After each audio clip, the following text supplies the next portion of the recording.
everyone, welcome back to another Q&A here for Beauty in the Chaos. Well, I'm sorry that it's taken such a long time for me to post this Q&A. I know that you guys, middle schoolers, have been asking me, hey, when are you going to answer these questions?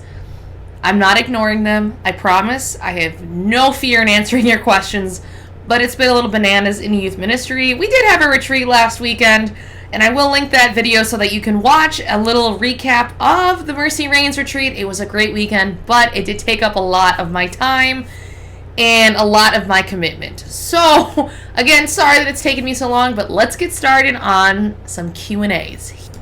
Okay, I'm going to answer a question that has been now 2 flashcards because I've taken too long to answer it, and I'm not ashamed to answer things like this. So the first question was, who was your first crush? When was your first kiss?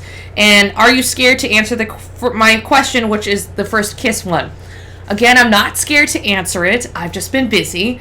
I guess my answer is when kindergarten. I have a funny story from when I was in kindergarten. I went to St. Peter and Paul in Williamsville, and I had this little crush on one of my classmates, and the first kiss came from that.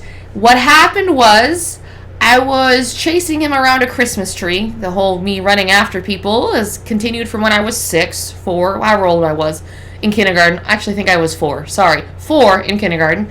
I chased him around a Christmas tree just like this, and I kid you not, I actually fell on top of him, and my first kiss happened.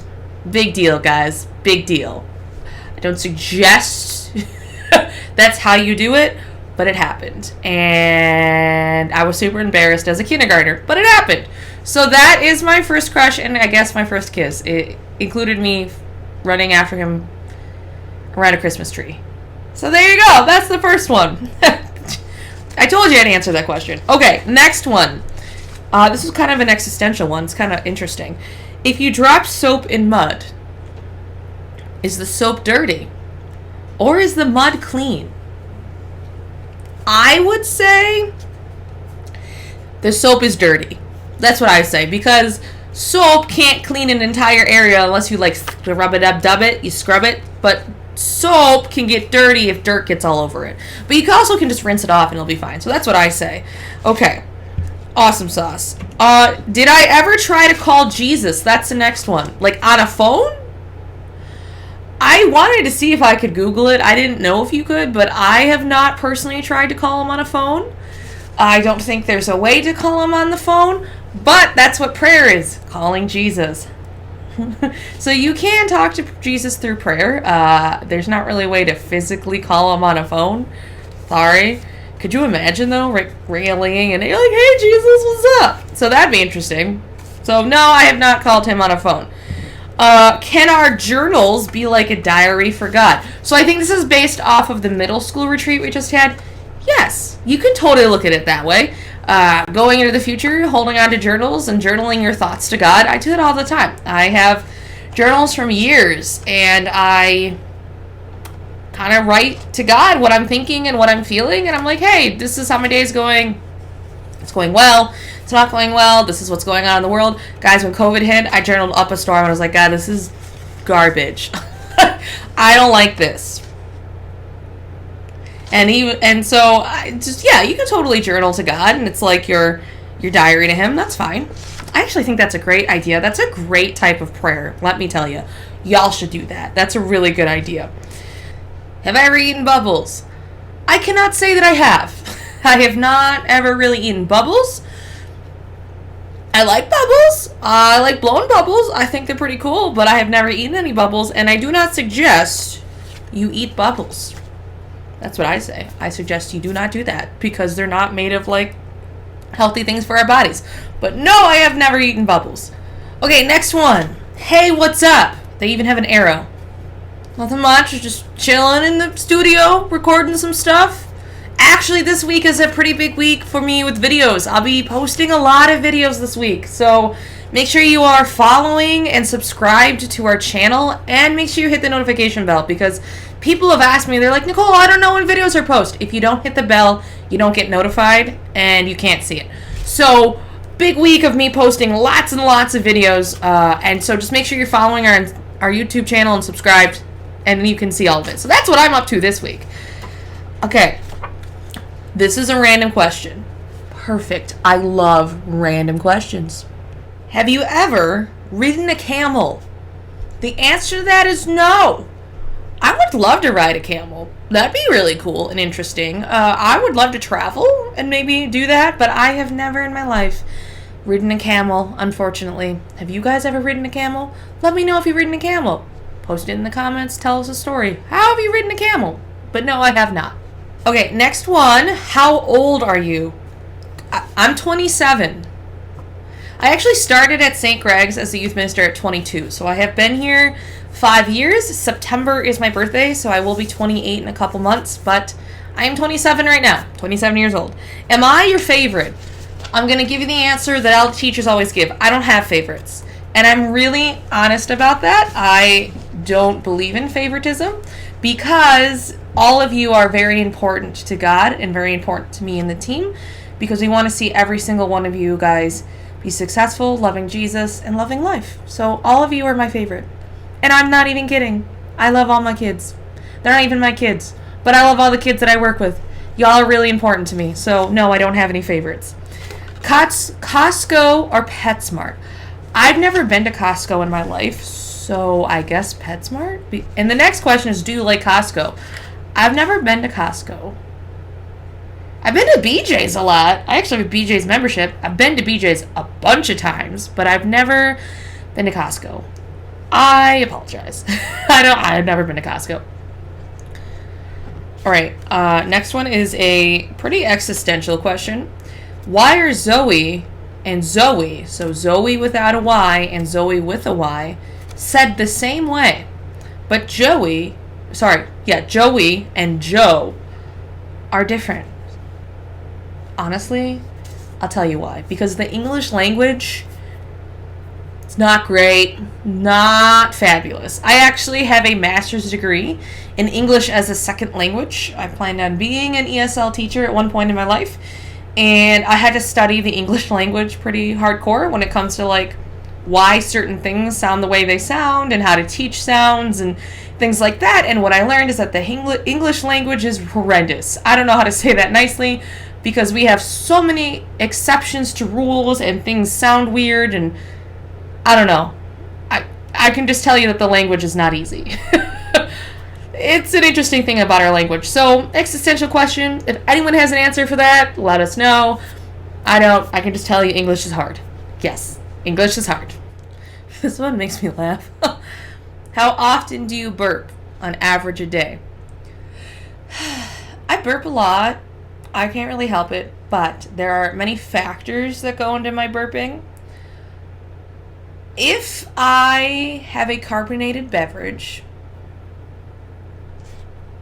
like so, sparkling water, I am more likely to burp a lot than when I don't. So when I just take usual like water or anything else, I don't actually burp that much.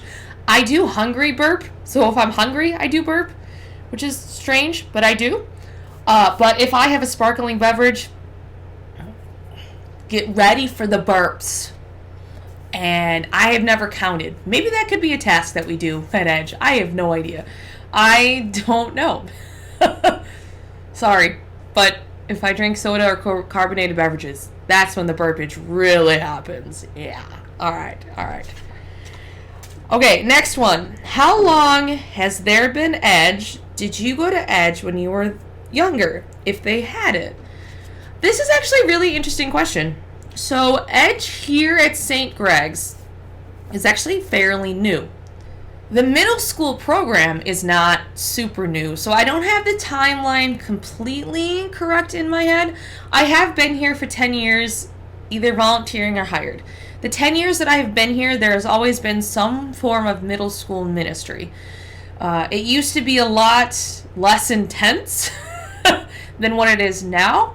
When it first started, it was very light. And what I mean by that, it was a social night every once in a while, and it was not called Edge. It was I don't know what the roots of it was called, but it was just a social night. Then we eventually did hire a youth minister called Stephanie Williams, who taught me pretty much everything I know, or a lot of what I know about being a youth minister.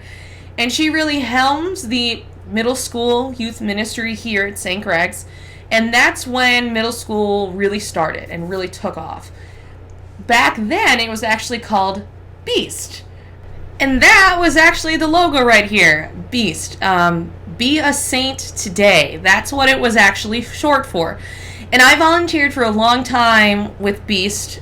It was pretty similar to what you see now, where we had Beast nights, where we had topics and social nights and small groups and talks and things like that. It was pretty similar. What we didn't have was a lot of the events that we have now. So, kind of as time went on, Beast continued. Stephanie actually ended up moving to a different parish, and Adam took over. Beast continued to exist in its state, and then eventually we adopted the name Edge instead of Beast. Edge is actually from the company Life Teen. Life Teen is I wouldn't even call it a company. I hate calling it a company. It's a movement of Catholic ministry that really focuses on relational ministry, and it's how we kind of base everything we do. So Edge, we adopted that name because Edge was the middle school branch in Life Teen, and people ask me all the time, they're like, what does Edge stand for? Edge actually doesn't stand for anything. There's no, it's not an acronym. What I always like to say is that middle school is a unique period in time for kids because they're on the edge of growing up. They're on the edge of life. They're on the edge of asking questions and loving their faith or leaving the faith and things like that. So I don't know if that's actually why Life Teen decided to call it Edge, but that's why I think of it that way. So then Edge became its thing, and through some time, it became more and more consistent where we'd have Edge Nights, Edge Ultimates, we would have retreats, not run by us yet, but diocesan retreats for middle schoolers. And then eventually, I started here 5 years ago, and Edge kind of took on a whole new flavor and became as active as it is now, where we added things like middle school mayhem and 8th grade lock-in and retreats, and have lots and lots of kids coming. So that's the history. The second part is, did I ever go to Edge when I was younger if they had it? The answer to that is no. Edge in middle school ministries, like the bubble of middle school ministry, is fairly new. There are not a lot of parishes in the area that have middle school ministry the way we do, or really any middle school ministry, and I'm not here to knock the parishes, it's just not what they have. And when I was in middle school, you have to remember, I'm 27, so that's 15 years ago? Wait, hold on. 15, I gotta do some math. Hold on a second. What is 27 minus 15? This is sad. 27 minus 15. Okay, yeah, about 15 years ago. Oh my gosh, sorry. I'm old. 15 years ago I was in middle school. What the heck? Okay, 15 years ago, middle school ministry, did not exist. I don't know what else. It just didn't. And so I did not participate in it because it didn't exist. I also was not super Catholic then. My family and I didn't really practice Catholicism. We went to church every Sunday, and I went to, I think I was in Catholic school 5th and 6th grade, public 7th and 8th. I did various things, but I wasn't super, into Catholicism. I just kind of did the motions. So even if there was, I'm pretty sure I wouldn't have actually gone because I didn't care that much. But also, it didn't really exist. Middle school ministry is fairly new in the world of ministry. So you guys are actually part of a really cool movement of middle school ministry kind of growing, at least here at St. Greg's. So, no, I didn't, but I'm really happy I get to lead it now. Okay, the next couple are a little bit more serious, and one of them I've already kind of answered, so if you want more of an answer of this, then you need to go and look at our previous videos because I was very direct about things. The first one is, does the church accept gay people? The short answer is yes. actually.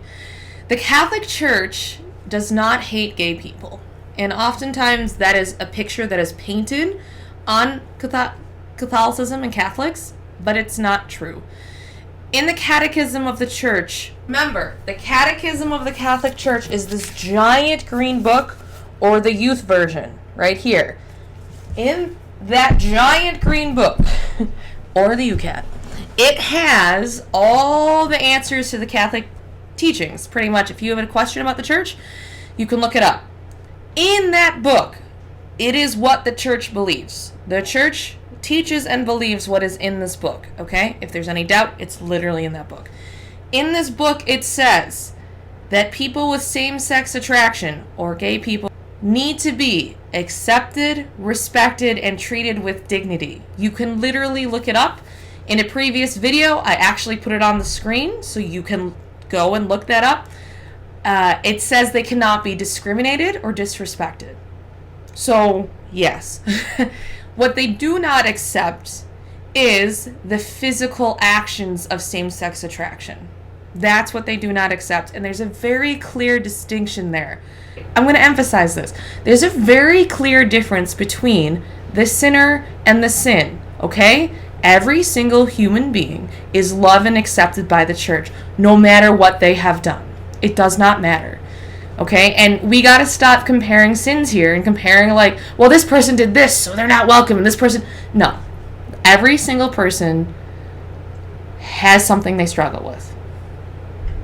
Okay? It's like saying someone who is addicted to drugs or addicted to something else is not welcome in the church because they deal with this. No, they're still welcome in the church. They need to be treated and respected. That's my answer. And then the second was, do you like gay people? Yes. I do. I love people. God has told me and tells us to love people. It takes a lot to cause me to not like you. And there's very few people in the world, very few, that I do not like. So yes, I like gay people. All right? And I'm called to love, just like God calls me to love anyone, whether you're gay, straight, you believe that you are a tree, whether you like the same gender. I don't care what you identify as. You know what I see you as? A child of God who needs to be loved and respected. That's pretty much it. So that's my answer. Yes, I do. I like everyone unless they do something really harsh. So there we go. Okay, so you guys, there's so many questions that I don't have time to get through them all in this episode. So there's going to be more. But you guys ask literally phenomenal questions. I can't even handle it. Middle schoolers, you're the bomb. The next couple, I have a guest who's going to come on and going to answer the rest of the questions. So I have another priest with us today to help answer some of these questions that you guys asked that are really great questions, but I need a little help. So this is Father Moses. Hi everyone, how are you? I'm good, I'm here. He is our other parochial vicar here at St. Greg's. I know you guys are used to seeing Father Paul, but Father Moses is here to help out today. How you doing, Father Moses? I'm good, and you, Nicole, how's it going? I'm doing pretty good. I've been doing so many videos and recording, it's absolutely crazy. So Wow. I've been kind of living up here. But it's been going well. Anything new with you? Tell everyone a little bit about yourself, because it's your first time on here. This week has been very busy, with parish ministry, but I am happy to be here today, to answer a few questions. I probably have seen some of you at different occasions that I have, stopped by at, I love to be at the youth program too, but once you have one person around, either Father Leon, Father Paul, or myself, one person can represent the trio, Mm-hmm. We're really blessed here to have an awesome amount of priests, and you guys, we love you guys. We love when you come to youth group and just have a great time with us. Thank you. You're welcome. We do feel your love, and we love you all too. Thank you. So, are you ready to tackle a couple questions? Yes, as much as we can. Exactly. Yeah. I just need to give you thumbs up for these wonderful questions you are asking. These are wonderful questions. It's just to tell you that God has blessed us with not just faith and reason as well, that we can ask certain questions. And that is what we have as human beings to always ask question. Some of those answers we will not get. Some, as we live through life, we'll figure them out. Some we can go through, the wisdom we'll find in scriptures to actually tackle those questions. Unlike the two questions I have right in front of me. Why should girls not feel like second place if Eve was made second? Okay, this is an interesting question. But when we go back into the book of Genesis, we have two creation accounts, Genesis 1, Genesis 2. And during that time, let's not forget that the Bible is inspired. But why God inspired people, God gave them ingenuity to use all that was around them. If Jesus were to be around us physically now, he probably would use an iPad or a phone. But then there was no iPad, there was no phone. All he could use was just being in an agrarian society. He would talk about the fig tree, talk about mustard seed, and these were things around them.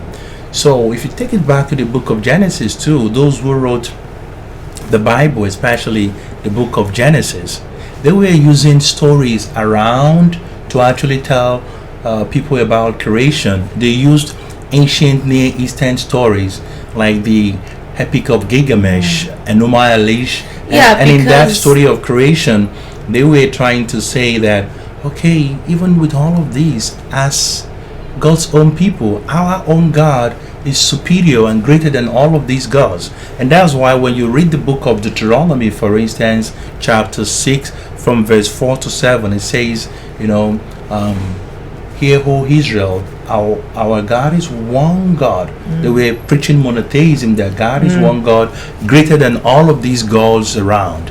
So there's a context. You have to understand that there's a context around the time that the Bible was written, especially Genesis, because what was going on in the world around them. Yeah. Exactly. That's the point. And when this question that says that why should girls not feel like second place if Eve was made second? The point, there was no one that was there when God created. So we should not take the Bible literally. The fact is that the theology of what the Bible writers were trying to tell us was that God was responsible for creation. The gracious God, the good God created. But as to whether God created Adam or Eve first, we cannot specifically say who God created first. And when you think about the word Adam, it doesn't mean a man. It means humanity. It means human beings generally. So the Bible writers, as inspired as they were trying to use stories around them to portray that, Yeah, and so we can't take it super literally. Yeah. Right? So there are different types of books in the Bible, but Genesis is very unique because it's not a book you're supposed to say, I'm reading literally, this is everything that happened.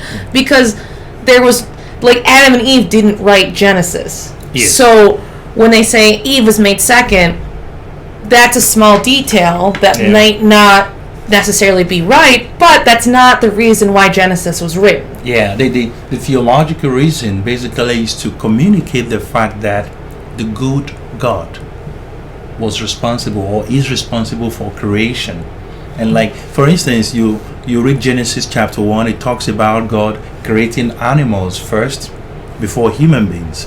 In Genesis 2, the second account of creation talks about how God created human beings first before animals. But these are two different schools of thought, the Yahweh school and the priestly school. These are all, theories that people felt this was how the Bible was written. Up to now, people are still trying to figure that out. But the central theme or the central message is that God is responsible for creation. And, just to even, dovetail a bit, if you say Eve was created second, does that make her inferior? No. Okay, there is this joke that people talk about. Okay, Eve was created from the side of the man.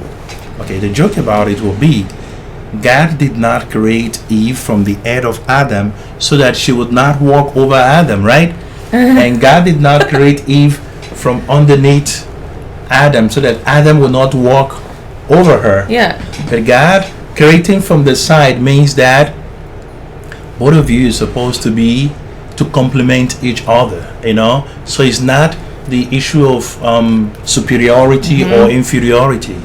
It's the issue of complementarity, Yeah, we were talking complementing about each this, other. that men and women were created by God differently, and that's okay. That's actually beautiful. Yeah. Because we complement each other so well. The world couldn't function without us, like without men, without women, Yeah. because we each have our own strengths Yeah. and our own way we are created. I think right now in our society there is this worldview of like the differences are not okay. Yeah. But differences are beautiful and okay because God made the world this way, which we can see in Genesis. Yeah, I mean, you get, either the word differences or even diversity. You see how God, you look at the inner life of God as well, is communion. And that is why the man and the woman, for instance, in marriage, they bring forth a new entrance, a baby.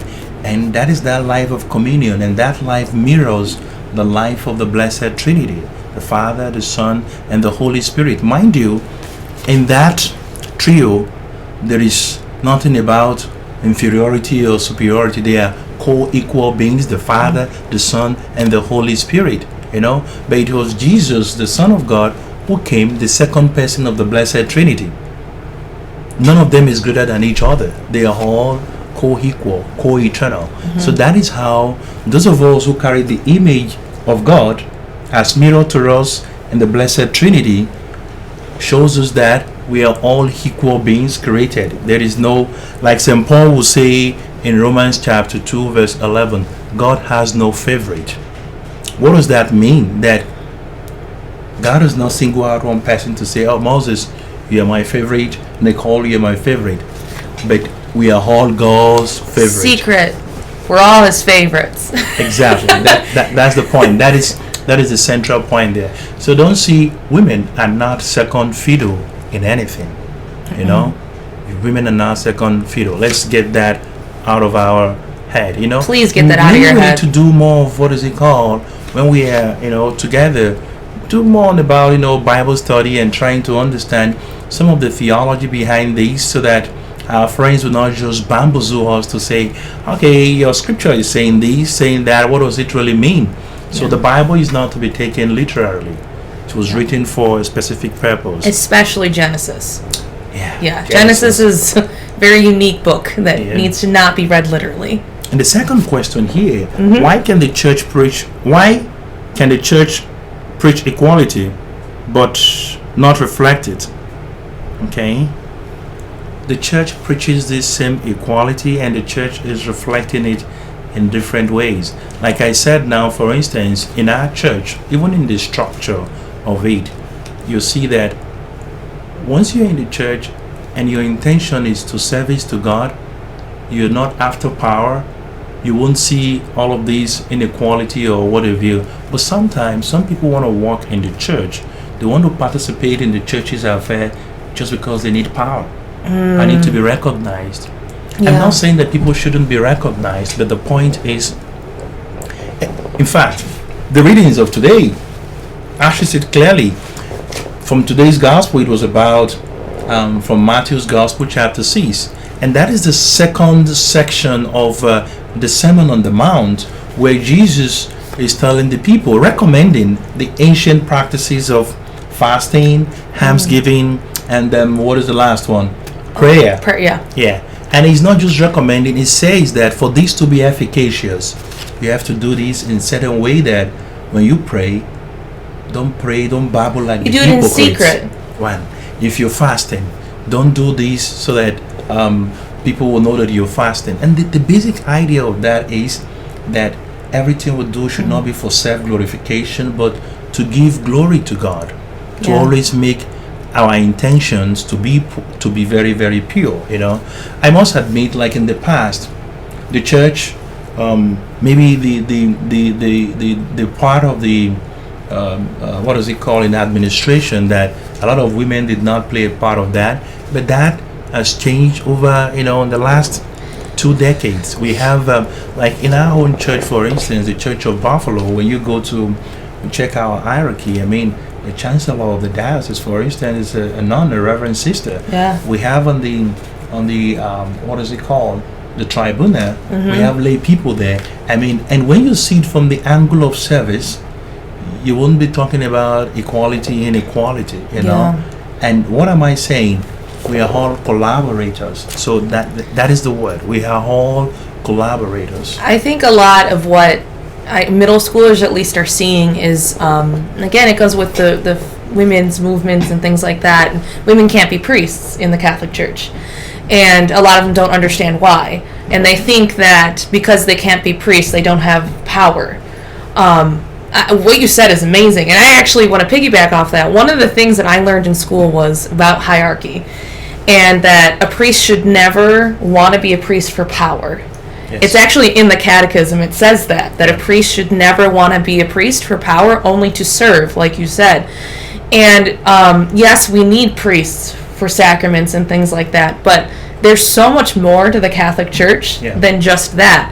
I kind of use myself as an example. As a lay female working in the church, I'm employed by the Catholic Church. Yes, true. And I guess on the outside it doesn't seem like I have much power, and that's not what I'm saying, but I get to influence teens to go to Christ. Exactly. Which is really powerful. That's true. Not in like, I'm a leader, powerful, but like it's a powerful position that I have that on the surface doesn't look like it is in comparison. But again, different gifts, God created us differently. And it's okay. Yes. And God wants us to use that differences. If you notice when Jesus started his ministry as a Jew, he had 12 Jewish men with him. He said, okay, go to the lost sheep of Israel. And before he left them finally physically, he said, go to the ends of the world, go to the nations. And they took the gospel across different globe. And that is why we have where we are today. And it didn't matter if they were a guy or a girl. Yeah. Go. Yeah, if people don't want to get the real argument or trust, they think that ministry is about power. And watch world civilization. Once you are a leader, you're in position of leadership, and all you're concerned about is exercise of power, such leader will not thrive very well.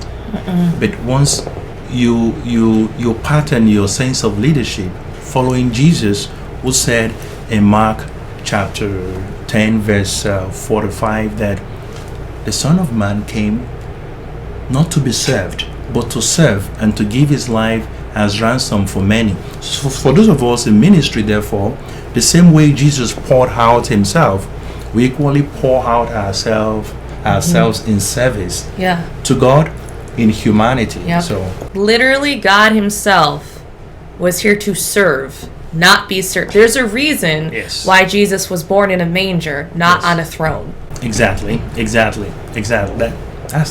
very profound. Keep asking these questions. These are lovely questions. Ask as you continue to throw them to Nicole. We all bounce ideas off each other, and I don't know everything. She doesn't know everything. No one knows everything. If you ask me a very deep question that I don't know, I'll have to go and read more and search for it. The fact that I'm a priest does not mean I know everything. We have to stay humble here, So once someone asks you a question, for instance, and you don't understand, ask mom, ask dad. If they think, okay, they need more help, ask Nicole. If Nicole needs more help, you come to me. If I need more help, I go to the masters as well. So, and that is how the church works, Again, we are all in ministry. Gifts and talents. And different people. We are collaborators. Yes. That is it. It's been an interesting session. I love coming here to, whenever I am called upon to share some words of encouragement, admonitions, and to answer some questions, I will be glad to do that. Awesome. Thanks Father Moses. You're welcome. We'll see you soon. Yeah. Say bye, everybody. Have fun and enjoy the summer. God bless you. Bye, guys.